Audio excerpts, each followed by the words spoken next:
Con este programa sobre la cultura kitsch es nuestro deseo desentrañar el laberinto, las confusiones, la problemática que trae aparejada la palabra kitsch. Esta denominación ha sido muy mal utilizada y ha sufrido, a través de la evolución del gusto, muchas modificaciones históricas que pueden dividirse en gusto, buen gusto y mal gusto. Mayormente el buen gusto ha sido impuesto por las clases dominantes, que eran los reyes y los miembros de la nobleza quienes daban el ejemplo e imponían su concepto de gusto. El buen gusto se origina en Francia. Le bon goût o avoir le bon goût son expresiones que significan de buen gusto o tener buen gusto. También a través de lo estético y lo artístico, el artista puede imponer una forma intencional del mal gusto a la sociedad. Un ejemplo simple y concreto que puede servir para esclarecer este tema es el siguiente. A principios de este siglo, las mujeres usaban joyas más o menos cargadas de piedras preciosas hasta que aparece Coco Chanel, que impone a la alta sociedad francesa las joyas usadas por la gente de escasos recursos o por las prostitutas, y es ahí donde el gusto se altera en función de lo auténtico hacia el artificio. Hoy en día, un taller Chanel o una billutería Chanel son elementos más que convincentes del bon goût, del buen gusto. Vengo escuchando la palabra kitsch desde pequeño, porque en mi casa se hablaban 3 idiomas: español, alemán y checoslovaco. Y la palabra kitsch era empleada para designar objetos de mal gusto. La palabra kitsch proviene del alemán kitchen, que significa Straßenschlamm zusammenscharren, es decir, juntar basura. Con el tiempo pasó a designar la producción de objetos baratos que copiaban obras de arte de épocas pasadas y que se convertían en artículos de consumo masivo. Actualmente, en Alemania se utiliza el adjetivo kitschig para describir un objeto o una persona de mal gusto.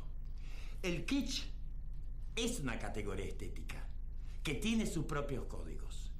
Podemos decir que el kitsch se extiende desde los enanos de jardín hasta las reproducciones de obras de arte famosas, que dejan de ser kitsch cuando se transforman en elementos de comunicación estética.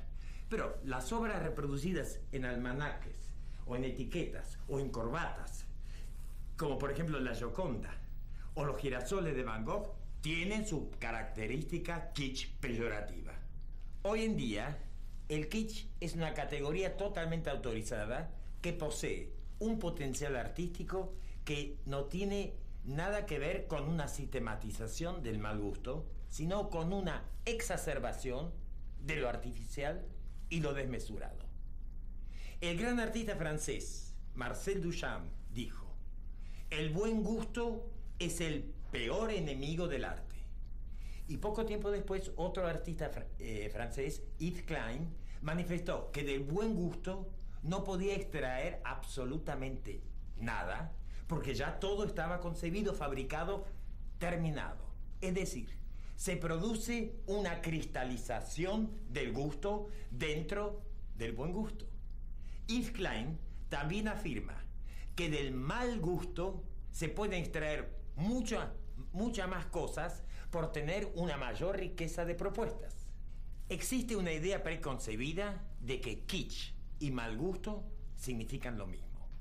Pero el mal gusto se construye en oposición al buen gusto de un grupo dominante. Y cuando este buen gusto se transforma en decadente, es necesario que aparezca junto al propio buen gusto del grupo dominante un elemento de gusto dudoso o de mal gusto para conmocionar el sistema de valores anquilosados y crear la estética de un nuevo gusto. ¿Se tiene gusto o no se tiene gusto? En una ausencia individual del gusto, ya sea bueno o malo.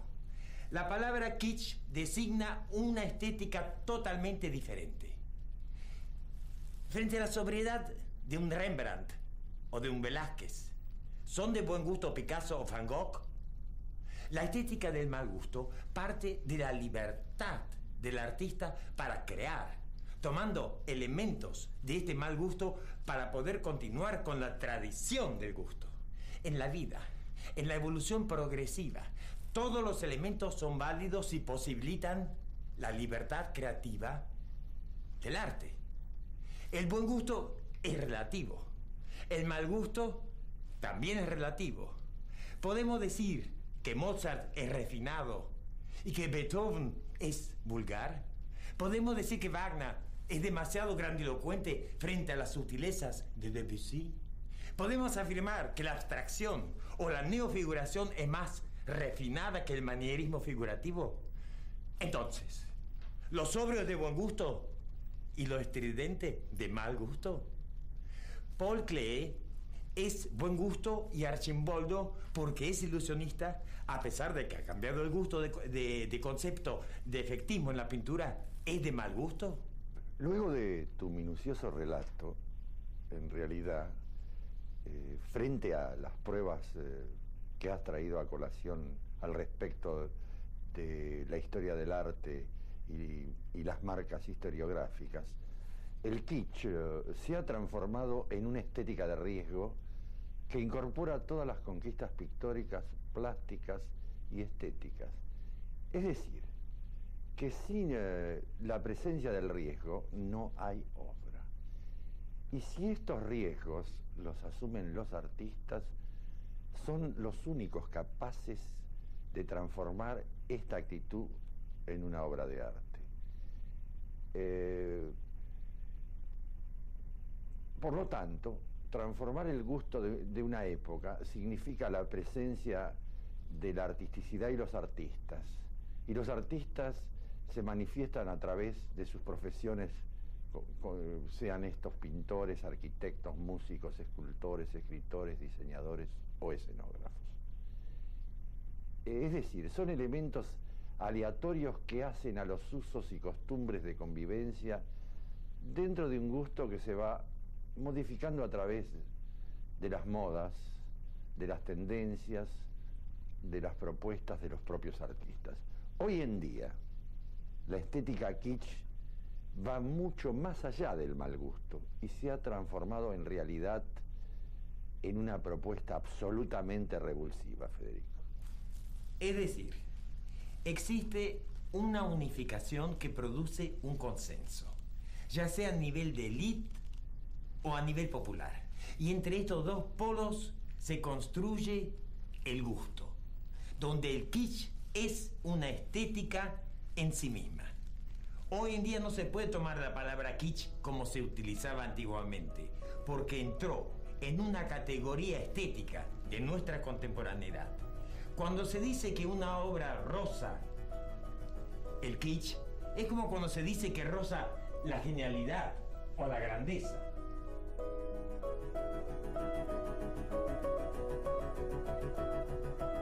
El kitsch es un ingrediente de una puesta en acto artístico.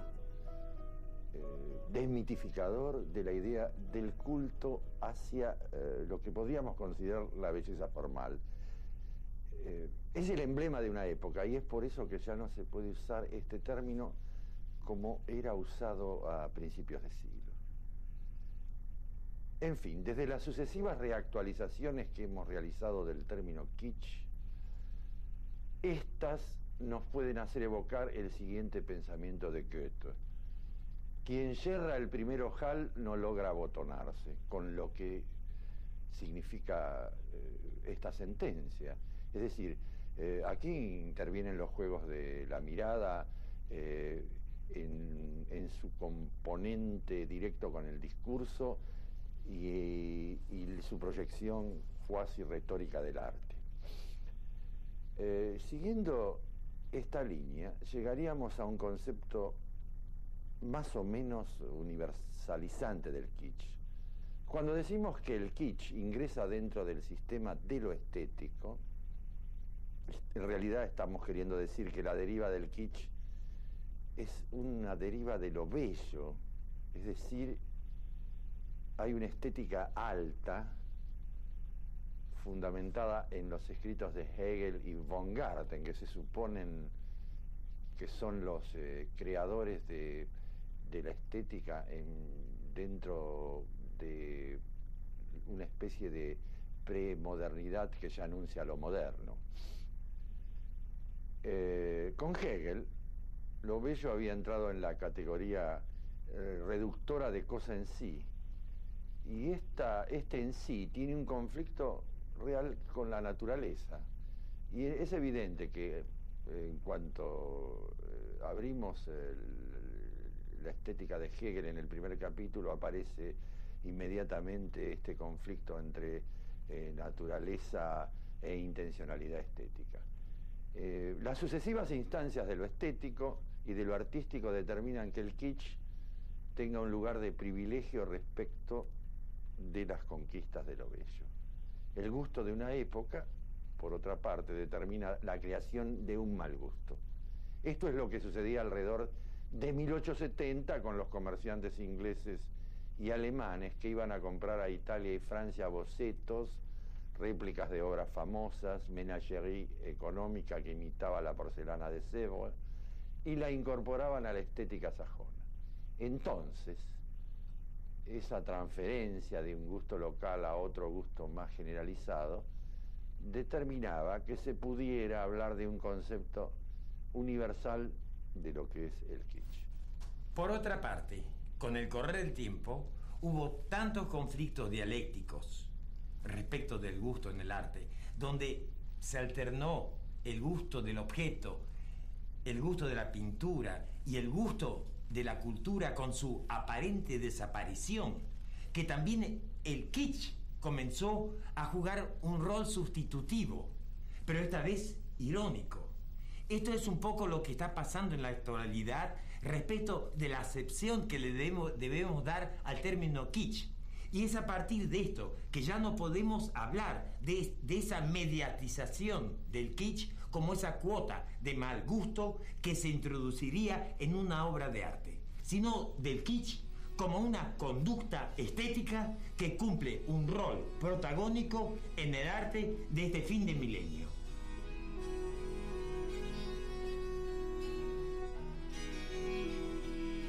Entre los primeros antecedentes de una incorporación de elementos del kitsch dentro del arte contemporáneo, podemos mencionar a Salvador Dalí y a René Magritte. Magritte encierra una rosa adentro de un cuarto. La rosa sufre aprisionada. La rosa tiene espinas y cada espina es una daga. En el caso de Dalí no es necesario dar un ejemplo. Toda su obra linda con un gusto dudoso, pero que incorpora el mal gusto como creación paranoica y crítica. Luego el pop art fríamente rescata y se apropia de elementos del kitsch.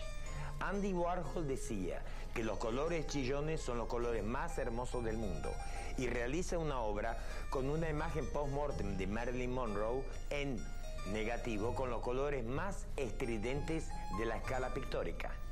Esta Cindy Sherman fotógrafa que se retrata a sí misma adoptando disfraces y maquillajes grotescos en situaciones de gran teatralidad, de un gusto espantoso según las convenciones de hace 30 o 40 años atrás, y que crea escenas fantásticas, llenas de sugestión, de fuerza conmovedora a través de la deformación de la anatomía humana. También podemos mencionar los trabajos fotográficos de Laurie Simmons, que registra escenas del sueño americano, protagonizadas por muñecos que se sumergen en piscinas idílicas como las pintadas por Hockney. La cumbre de la estética neo-kitsch es la obra de dos artistas franceses que trabajan juntos, Pierre y Gilles. Pierre hacía fotos en blanco y negro y Gilles era pintor. Ambos se unieron y realizaron una conjunción de estas dos técnicas. Las imágenes de Pierre y Gilles se inscriben en una reactualización del manierismo. Otra afiliación actual del neo-kitsch es la obra de Jeff Koons, artista que traduce aspectos de su vida privada en términos de escándalo público. Me refiero a la muestra Made in Heaven, que consistía en escenas de alto contenido sexual protagonizadas por el propio Koons junto a su ex esposa, la pornostar Chicholina. Aquí podemos ver otra obra de Koons, donde entra en juego otra faceta que es la ironía. Esta escultura de acero es probablemente una citación de una obra rococó o pseudo-barroca del período de los Luises, con sus carrozas y sus escenas galantes, pero llevada a cabo mediante nuevas técnicas y nuevos materiales que hace que se transforme en una poderosa obra neobarroca. En definitiva, hay un kitsch como ingrediente, pero hay también una redundancia del kitsch que juega al doble kitsch. Es cuando toda la esencia del kitsch se maneja sobre un fuerte contenido y forma dentro del propio kitsch. Bueno, esto es de alguna forma puede ser sintetizado como el kitsch dentro del kitsch, el adentro del kitsch dentro de su propia conformación interior y como salida a una especie de externalidad. Entonces el cuerpo del arte es permanentemente duplicado, no solamente en el caso del kitsch, sino también frente a otras intervenciones en el arte que no son unívocas y que pueden ser contingentes. El kitsch pone en duda el buen gusto de una época, transformando el gusto en mal gusto, de ahí que podríamos considerar un doble cuerpo en cuanto a lo ateniente al juicio de las obras de arte en una determinada época, cuando la referencia es directa al estilo que apunta al gusto. Cuando el kitsch es el kitsch del kitsch, es muy notorio en pintura. Ahora, por ejemplo, en la Sociedad del Espectáculo, un director como Jorge Polaco, que hace La Dama Regresa, apela a la unión del entorno kitsch, transformándolo en imagen y sonido, en forma de un kitsch totalizante, como podrían ser los espectáculos dentro de la Sociedad del Espectáculo, desde Mae West hasta Liberace, y hacia todo el cine muy evidenciado en su sentido de catástrofe. Por ejemplo, un ejemplo típico es Disneylandia, que es el paraíso del kitsch. Dentro de la obra de arte, la administración del kitsch hace que se neutralice para pasar a formar parte de la expresividad de la obra. Hay un temor de los artistas de caer en el kitsch, lo que trae aparejado el anti-kitsch, que es una forma del kitsch, es decir, la presunción de la obra, que sería como un auto-kitsch no intencional, que se formaliza en una internalización del kitsch como producto del auto-kitsch.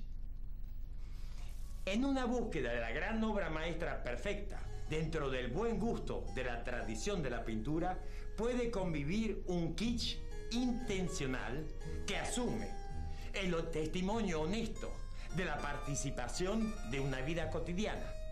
El kitsch no significa vulgaridad, sino que está presente incondicionalmente en las obras de arte como citación, como necesidad de elevar la temperatura del nivel iconográfico para deformar la pantalla del cuadro con la finalidad de atraer al espectador, es decir, desfondar la superficie para llegar al mundo y para comunicarse con la sociedad.